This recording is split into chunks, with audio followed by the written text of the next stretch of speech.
सारी टोपियां उस आदमी के साथ में पड़ी हैं।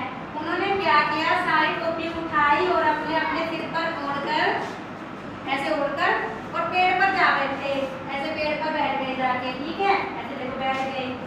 और जब टोपी वाले की आंख खुली तो उसने देखा कि मेरी टोपियां कहाँ हैं। वो देखकर हैरान हो गया कि टोपियां तो मैंने यहीं रखी थी, टोपियां कहाँ गई। जब उसने देखा तो पेड़ के ऊपर सारे बंदर ऐसे टोपी पहनकर बैठे हुए थे। तो उसने सोचा कि बंदरों से मैं अपनी टोपी कैसे लूं, ये तो मुझे अपनी टोपी देंगे नहीं, अब मैं क्या करूं। तो वो सोचने लगा क्या किया जाए, क्या किया जाए। फिर उसने एक तरकीब लगाई। उसने सोचा, उसके पास एक कैप थी ना, टोपी पड़ी थी उसके पास, तो उसने क्या किया, अपनी टोपी को निकाला और बंदरों के पास ऐसे फेंक दी।